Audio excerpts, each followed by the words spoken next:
그림은 위도에 따라 입사하는 태양 복사 에너지 양을 나타낸 것이다. ABC 지역에서 같은 면적의 지표면에 입사하는 태양 복사 에너지 양을 부등호로 옳게 비교하시오.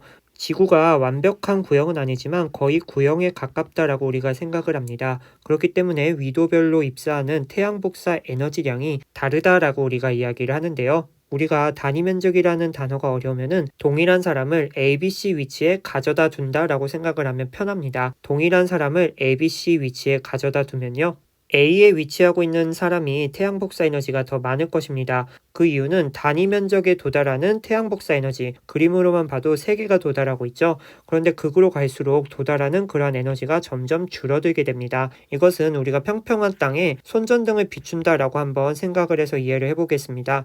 만약에 이런 식으로 손전등이 비추면은 이만큼 영역에 밝게 빛날 것입니다. 그런데 이러한 손전등을 조금씩 기울이게 되면은 밝게 빛나는 영역은 더 넓어지겠지만 밝은 정도는 조금씩 줄어들게 되겠죠. 그래서 이것을 그대로 지구에 적용시켜 주시면 여러분들 쉽게 이해하실 거라 생각을 하고요. 어쨌든 간 같은 면적의 지표면에 입사하는 태양 복사 에너지량은 저위도에서 가장 높고 극으로 갈수록 점점 줄어들게 될 것이다. 그래서 우리 저위도 같은 경우는 에너지가 많기 때문에 과잉이다 라고 표현을 하고요.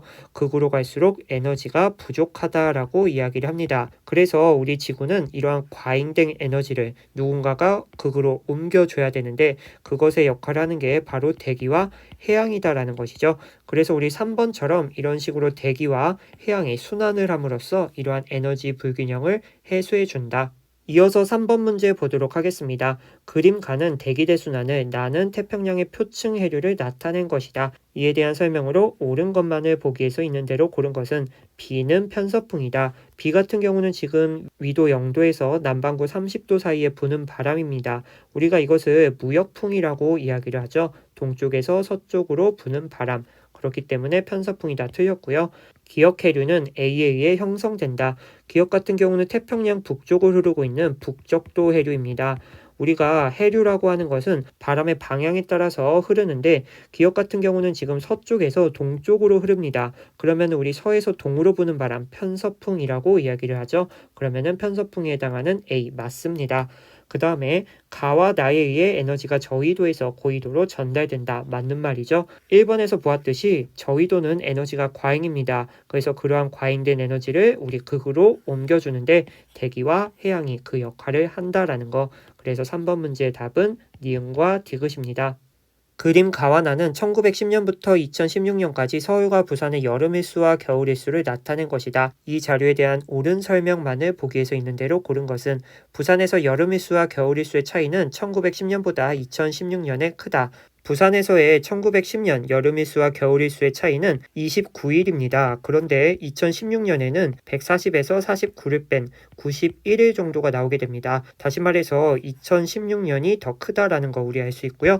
여름일수는 서울보다 부산에서 크게 증가하였다.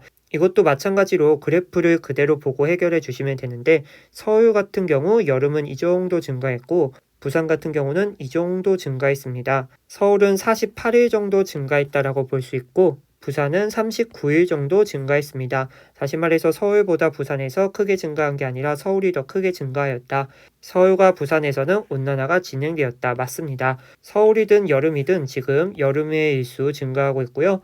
겨울의 일수는 감소하고 있습니다. 그렇기 때문에 우리 이 문제의 답은 기역과 디귿으로 해결해 주시면 됩니다. 그림 가는 평상시에 나는 엘니뇨 시기의 태평양의 적도 부근 해수의 연직 단면을 나타낸 것이다. 이에 대한 설명으로 옳은 것은 가 같은 경우 지금 평상시고요. 나는 엘니뇨 시기입니다. 먼저 평상시부터 보겠습니다. 우리 동쪽과 서쪽을 생각해 주시면은 무역풍이 불고 있습니다. 그래서 우리 바다 또한 무역풍 따라서 이렇게 흐르게 되는 것이죠. 그러면 동태평양에는 해수가 서쪽으로 가버리다 보니까 부족해질 거예요. 그러면은 그 부족한 것을 아래 깊은 곳에서 채워주는데 우리가 이것을 용승현상이라고 이야기를 하죠. 다시 말해서 찬 해수가 깊은 곳에서 올라오기 때문에 우리 동태평양 같은 경우는 수온이 비교적 낮습니다. 수온이 낮다라는 것은 기온도 낮을 것이고요. 그러면은 기온이 낮기 때문에 공기는 하강을 주로 하게 됩니다.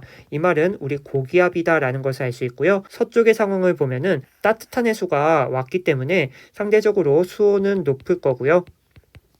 이에 따라서 기온도 높아질 것입니다. 기온이 높아졌기 때문에 우리 공기는 상승할 거고요. 이것을 우리가 저기압이라고 하죠. 그래서 우리 저기압이기 때문에 비가 내린다. 여기까지 정리를 해주시면 됩니다. 그런데 엘니뇨라는 것은 문제가 생긴 거죠. 어떤 문제가 생긴 거냐면은 무역풍이 이전보다 약화가 됐습니다.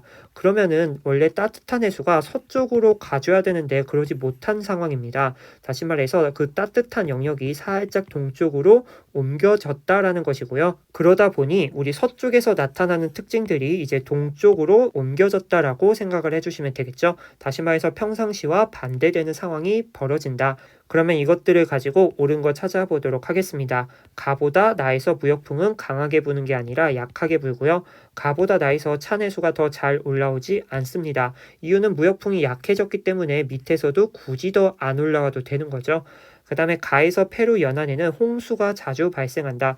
우리 페루는 지금 동태평양을 대표합니다. 그런데 동태평양은 이러한 특징을 가지고 있고요. 우리가 홍수라고 하는 것은 저기압을 띄어야 나타나는 현상인데 동쪽 같은 경우는 공기가 하강하는 고기압 상태죠. 그렇기 때문에 3번도 틀렸다. 나에서 서태평양 연안에서는 홍수가 자주 발생한다. 평상시라면은 우리 서태평양에서 홍수 같은 거 이야기를 할 수 있는데 지금 엘니뇨 상황에서는 그러한 상황이 동쪽으로 다 이동을 해버렸기 때문에 우리 서태평양 연안에서는 홍수가 자주 발생하지 않을 것이다.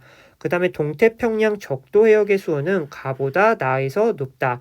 이것이 맞는 보기이죠. 엘니뇨 시기에 따뜻한 해수가 평상시보다 서쪽으로 가지 못하고 우리 동쪽에 머물게 됩니다. 이유는 무역풍이 약해졌기 때문에. 그래서 동태평양 해역의 수온은 가보다 나에서 높다라는 거. 따라서 이 문제의 답은 5번입니다. 지구환경변화와 인간생활 문제 이렇게 풀어보았고요. 궁금한 점은 댓글로 남겨주시고 이번 영상은 여기서 끝.